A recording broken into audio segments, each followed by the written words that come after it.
Men are from Mars and women are from Venus. This popular saying made popular by American author John Gray back in 1992. We're going to illustrate it from this scenario with a husband and a wife.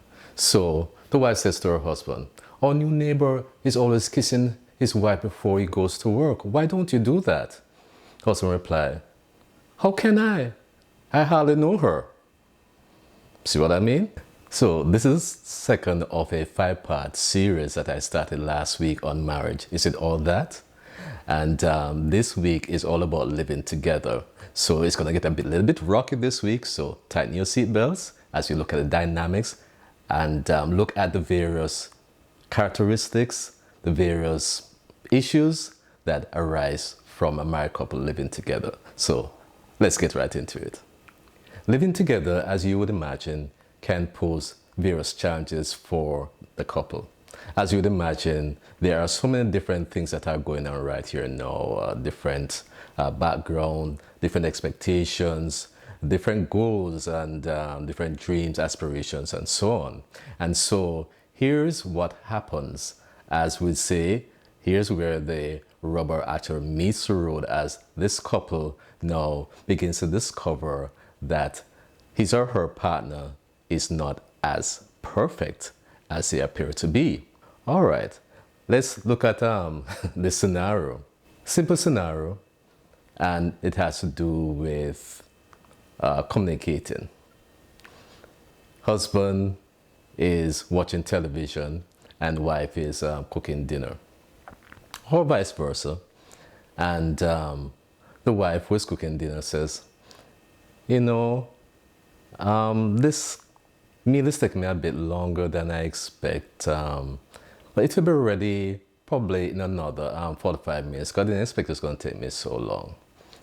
The husband comes to watch television or read his newspaper. What do you think is happening here? The wife is actually trying to communicate to her husband that she needs help. Let me tell you something. Depending on that wife, if after this scenario is repeated a couple of times, over and over, eventually she is not going to feel pleased with her husband just sitting there at the couch, being a couch potato, while she's slaving away by herself in the kitchen. He can offer to help. I know that I'm not the greatest cook. I'm not the best in the kitchen, but I can do things. And men, you can possibly help to make the drink or slice up some vegetables or something. But anything to help would be appreciated. So just a little hint, whenever you hear your wife or your partner saying, something to the effect that she needs help, that's a clue she's trying to communicate.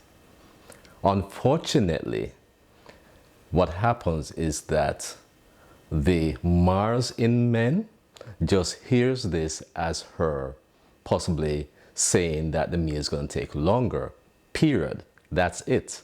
That's just how us men are wired. Women, on the other hand, tend to communicate differently and begin to understand after being married for 37 years. There is this book by the name of the 5 love languages that I'm going to touch on later on, that you're going to discover that each individual has a particular love language. And as you learn more about their love language, you're going to begin to realize that if you cater to this, your partner's love language, then your marriage is going to be a much more smooth sailing. Secondly, setting realistic plans and goals. Here's where sometimes I think that the couple sometimes, not really intentionally, but most times unintentionally, set unrealistic goals. What do I mean by this? Well, depending on what you had planned for your future before you met your partner or your wife, you may have had academic goals in mind that you wanted to accomplish. And you said, okay, I can put on pause for our wedding and then continue. Nothing is wrong with that. But you need to also get your partner involved and to let him or her know what exactly that you're planning to do. So setting your goals, I believe, is not something that you should just assume that your partner will know and go along with. I think it's something that you need to really sit down and to talk about. One of the things I touched on last week was praying together. Yes, this is, I think, very, very important, because believe me, your marriage is going to need a lot of prayers, because when individuals come together that, like I say, are just sometimes totally different or have different expectations, then conflicts can begin to set in. So spend some time praying together. Some people find it convenient to pray in the morning when they get up, or late at night, or both. Yeah, you cannot pray too often, friends. So it is one of those things that, just like sexual intimacy, the soul needs to enrich itself and to connect both of you together. Each of us come into this world with varying sets of circumstances, various backgrounds that we have been in. We sometimes take this baggage into the marriage as well. And sometimes this can cause issues for your partner, because he or she may not fully understand the reason why you respond to certain things the way you do. So husband comes home late, about 9:30 at night, and when he comes home, he finds that his wife has already retired to bed, but she's not sleeping, but visibly upset. And he asks her, "What's wrong?" And she says, "What's wrong?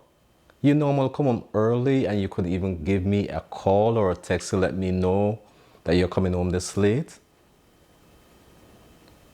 Guy doesn't understand what's going on. He says, "Well, I had to put all those jobs that I had my clients on hold for our wedding. So that's the reason why I stayed out." And of course, depending on how they handle it, this can blow up into a real bad situation. Guys, we need to do better than that. This is where I believe that we need to step back, look at the situation, and recognize it for what it is. And so the matter of communicating with your wife, with your husband, that you're going to be late or you're going to be stopping off somewhere, I believe it is important to let that other person know. What do you think? Let me know by commenting below, because some of you might say, why is that necessary?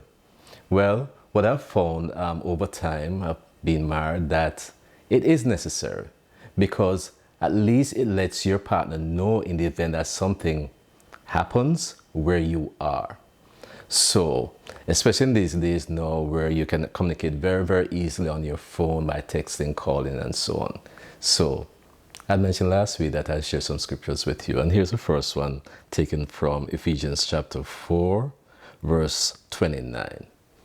And you'll understand the reason why I'm sharing this verse. It says, "Do not let any unwholesome talk come out of your mouths, but only what is helpful for building others up according to their needs, that it may benefit those who listen." Why is this important? Why am I sharing this scripture? Because very often, as the scene that I just painted just now, unwholesome words can come from our mouths, depending on who is saying and feeling what. We need to understand that as two people become one, there are various dynamics involved here. And one of those involves learning, and listen to this very carefully. Yes, learning to listen, not hearing. A lot of us hear things, but listening is an art that you develop over time with your partner.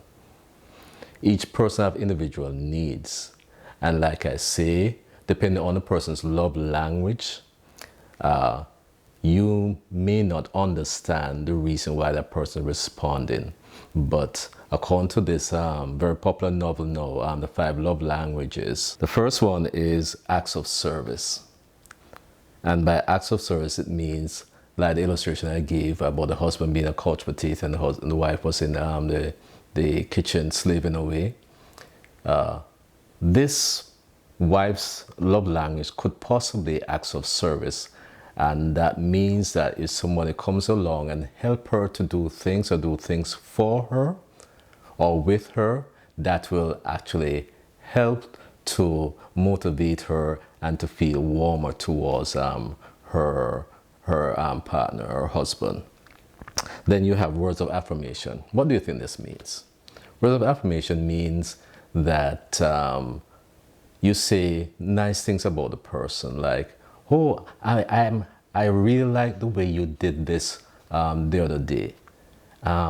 You always seem to cut the grass when it is needed. Or say to your wife, wow, you look great today.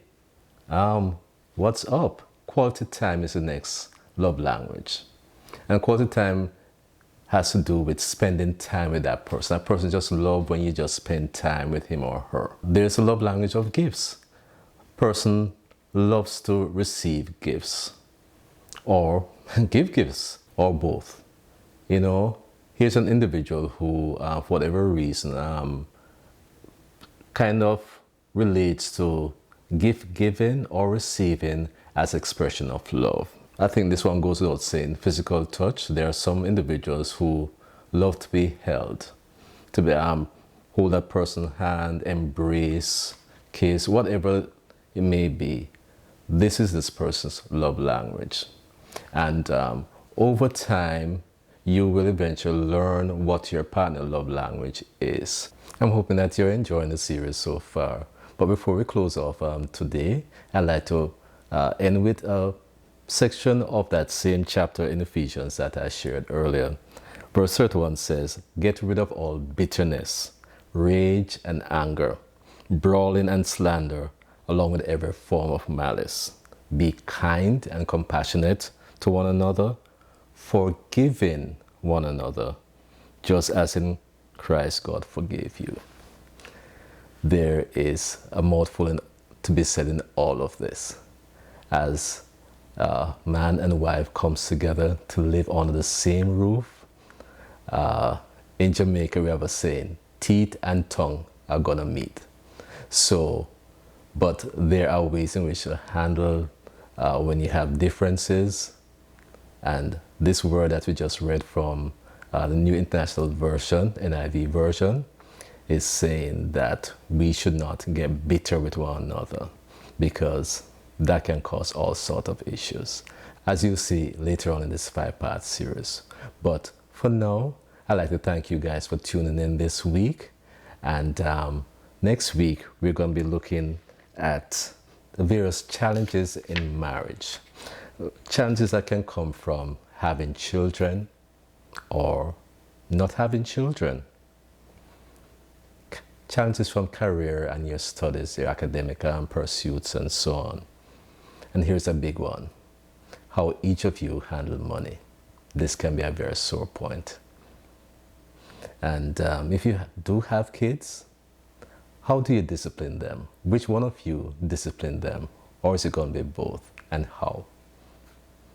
And as I mentioned just now, the inability to get pregnant, if that does happen over a long period of time. This can be a very, very challenging issue.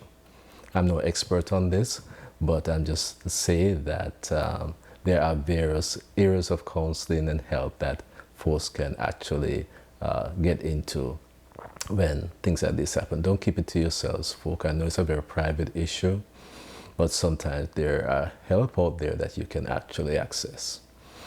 All right then, so thank you so much for tuning in. My name is Earl Hendricks. Thanks for those of you who have been subscribing.